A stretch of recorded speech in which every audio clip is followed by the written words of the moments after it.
This is actually going to be a special episode here. It's going to be viewer submitted. This is a true story written by B C Clover. It's called The Visitor. If you guys have any true stories that you would like to be read, please submit them. Also, if you're so kind, please subscribe and like this video. It means a lot and it helps a lot. It'd be very generous of you. Thank you. The Visitor by B C Clover. I'll never forget the first time I saw it. Never forget when the nightmare that haunted me for so long began. It was the summer of 2008. The days were hot and the nights warm. I was attending high school and had a full-time job, meaning that free time hardly existed. With a plate that full, it was hard not to experience stress, some days more than others. I thought that maybe this stress had contributed to what had happened, but that is hard to believe. I know that reading this, you may be thinking this is just another scary story. The internet is littered with them. Why waste your time? I don't blame you for feeling this way. However, I hope you read this, being that what you're about to read is 100% real. The events of which I am writing actually happened, and I need to know if anyone out there has experienced this. I was 17 years old, and I lived with my grandparents in a lesser populated area of Utah. My dog, now in the elder stages of his life, was just out of puppyhood at the time. Having a dog really helped with the feelings of loneliness I sometimes felt there. I took the biggest of 3 bedrooms in the basement. The others would remain as vacant guest rooms. The nights were quiet and dark, without the noise of vehicles passing by, headlights flashing through the window. It was truly isolated. Every now and then, the sound of a hungry coyote would penetrate the quiet, causing the few neighborhood dogs to bark in a frenzy. It was dark and quiet, the perfect environment for the nightmare lurking within. It was late, probably close to 1 in the morning, which is usually the time I decided to turn in for the night. I always referred to myself as a night owl, being that sleeping before midnight was not a regular occurrence. The room in which I occupied was set up in such a way that the light switch was positioned conveniently next to the bed, meaning I didn't have to walk across the abnormally large space to kill the lights. I made sure I was comfortable, positioning the pillow to the perfect spot, then reached over and clicked the switch. I watched as the lights slowly faded, allowing the dark to take over. As with most nights, sleep didn't come quickly. It took its time while I lied there, exploring the corners of my thoughts, dwelling on things said and done. Until recently, I didn't mind that my bedroom or closet door remained open while I slept. I honestly really didn't think about it. This particular night, my closet door was open, but only a few inches. The lack of light from within the closet made it appear immensely black in comparison to the dark from the room, almost like an endless void. My eyes were drawn to it, and as hard as I tried, I couldn't look away. From within the void, something started to appear, slowly wrapping around the door. It didn't take long for me to realize what I was looking at. A long, slender hand with lengthy, crooked fingers made itself visible, and in that moment it seemed like the breath was stolen right out of my lungs. It was hard to describe how I felt as I lie there staring at a hand, tightly gripping my door. A feeling somewhere between fear and pure panic. The hand remained there for what seemed like hours until the door started opening inwards into the lightless pit. When opened slowly, this particular door would let out a scratching noise while it scraped the top of the frame, and being that other noises had ceased, the creaking was drawn out and deafening. All at once, the door stopped its inward descent, not quite reaching the full open position. The hand that tugged the door retreated back into the closet. I lied there staring, just waiting for whatever occupied that otherwise empty space to emerge. But to my surprise, nothing did. I jolted awake with the sound of my alarm. The time was 6:45 a.m., and before I even attempted to turn off the alarm, I sat up and stared at the closet. And to my shock, the door rested in the exact position as to which it had been opened. Did I have a nightmare? As I ran through the events of the night before, the alarm seemed to grow distant, as if I was moving away from it. I snapped back, turned off the alarm, and walked to the closet. I flipped on the light inside and looked around. It was a large walk-in closet with 2 doors accessing it. And other than clothes and some spare blankets, it was completely empty. I didn't have time to think about it, just grabbed what I needed and closed the door. I can't recall how many nights passed until it appeared again. I really wasn't expecting it to. I shut the closet completely after the first night, thinking that the draft could have caused the closet to open. I played it off as a nightmare, like it would never happen again, but something still didn't feel right. It was hard to explain, really. Every time I have a dream, I wake up knowing it was a dream, not a doubt in my mind. But this was different. It seemed so real, so vivid. I didn't want to dwell on it, but found myself unable to focus on anything else. I thought to myself, it was a dream. You won't ever see it again. I rolled over and flipped off the lights, preparing to sleep, unaware of the horrors I would soon endure. I was lying down with my back towards the closet when I heard the handle move and click as it released from the closed position, creaking loudly as it opened. In this moment, the appropriate response would have been to quickly turn around and flip on the lights, but I couldn't move. Instead of panicking, I tiredly rolled over to look at the closet. Lying flat on my back, the door was open, but only a sliver, allowing the void to reveal itself once again. The hand reached out, gracefully, pulling the door inwards again. This time, not quite as far. Once open, the hand retreated back, but what followed was worse. This night was darker than most. Storm clouds littered the sky, limiting the light from the moon. Even though the blinds were open, not much light came through, making it harder to see. The visitor was leaning out of the closet, resting on the left side of the door frame, its left hand crossing in front of its body, resting on the wall. Its arm was shockingly long, very thin, giving it a very malnourished look. Because of the poor lighting, its face was not visible above its mouth, which was resting in an open grin, revealing sharp, crooked teeth. It had long wispy hair that hung down at shoulder length and appeared to be white.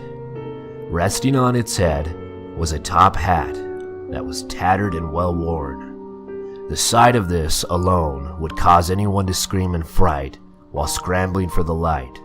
However, I remained paralyzed.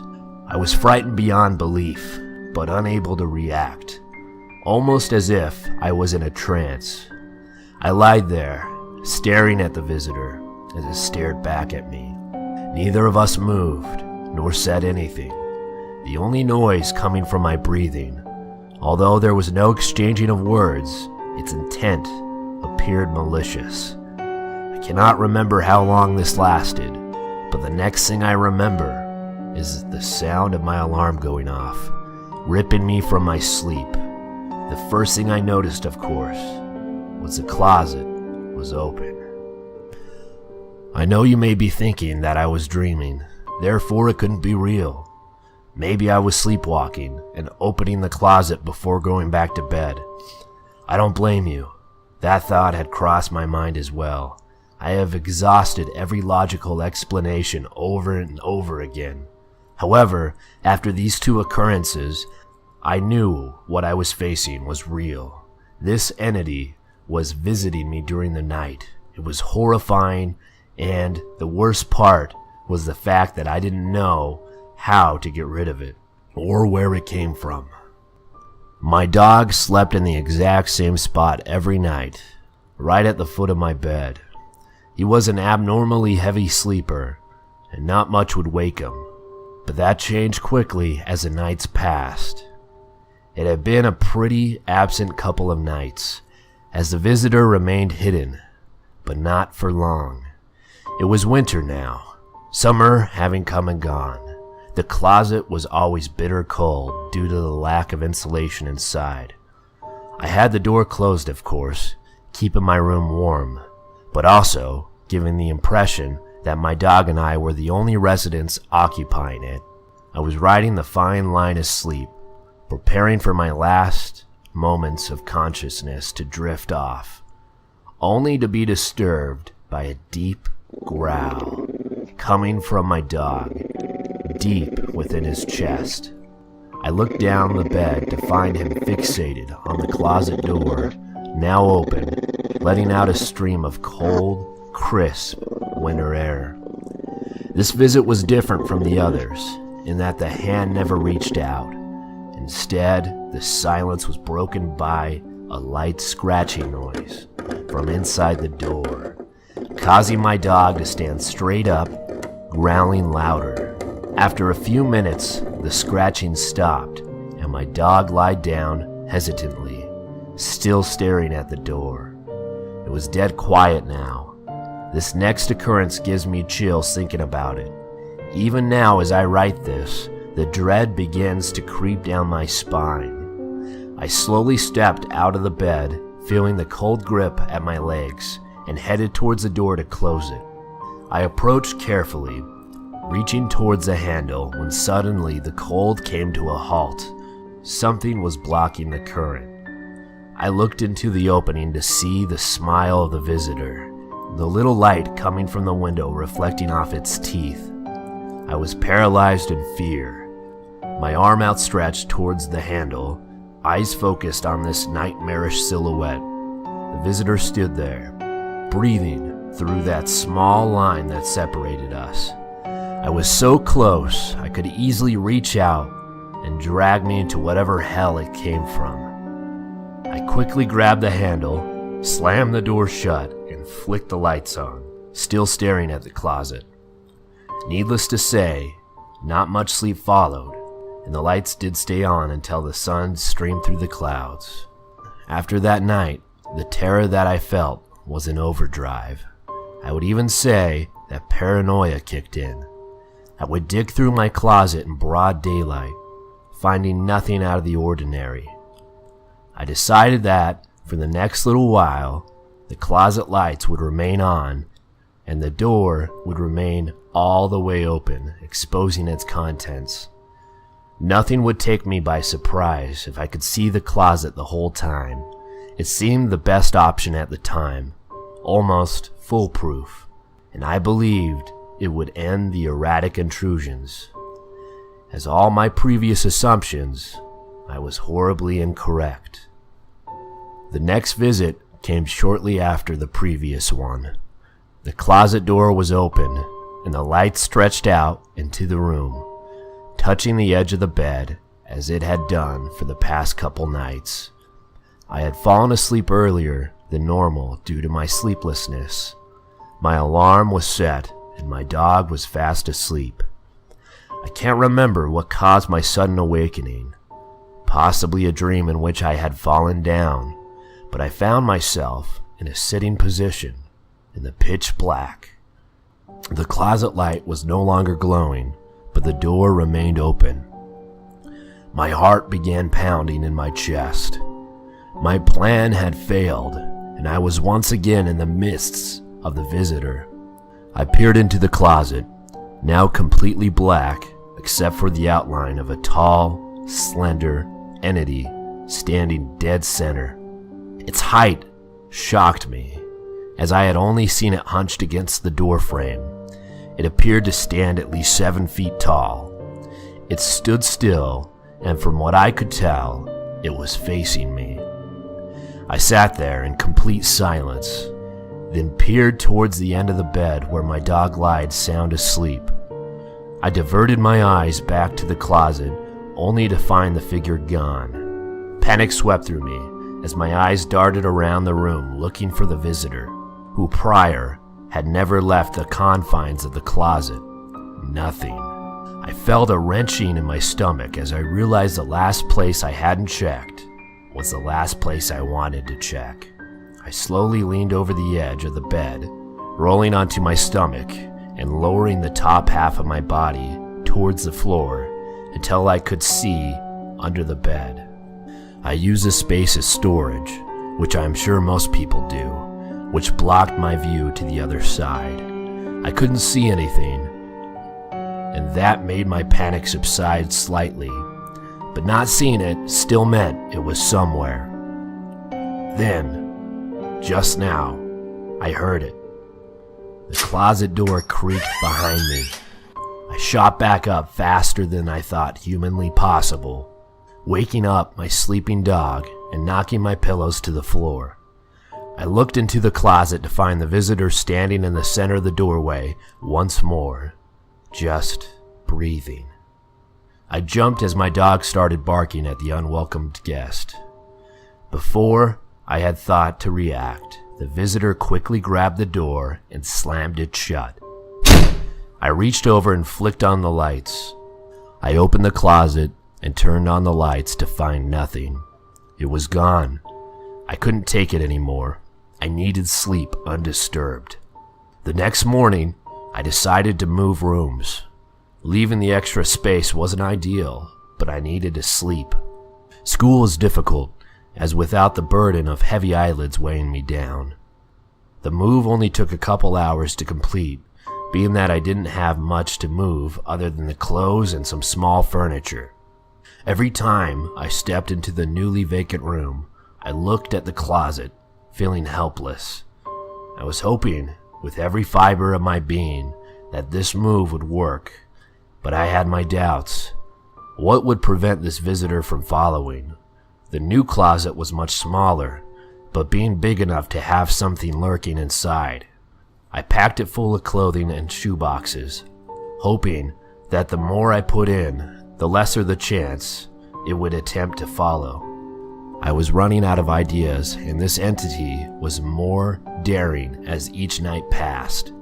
That evening, as I was preparing to turn in for the night, I headed over to my new closet and had one last look inside. I knew this was ridiculous, checking my closet for monsters or whatever the hell this thing was, but given what I had been through, it seemed justified. Nothing out of the normal. Of course, the only denizens were my shirt and shoes. I let out a deep breath, hoping that I could for once get a full night of rest. I crawled into the sheets and reached over and flipped off the desk side lamp.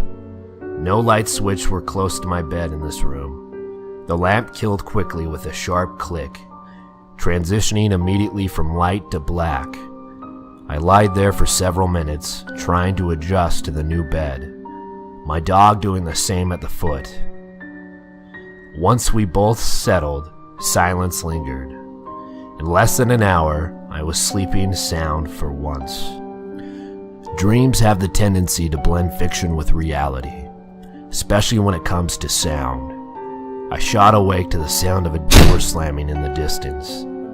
I sat up thinking that I had just dreamt of the sound, but shortly after, it came again.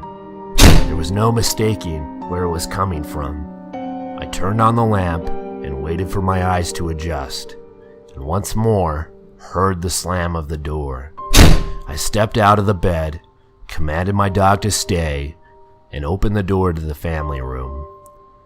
I looked around the corner towards my old room, but couldn't see it in the dark. I flipped on the lights and walked quickly towards my old living space. The door had been open, but the closet closed. I turned on the lights and stepped into the room, ready to head to the closet where I had heard a series of loud crashes from inside. I froze in place, waiting for the noises to cease. Once the quiet returned, I rushed to the closet and swung the door open.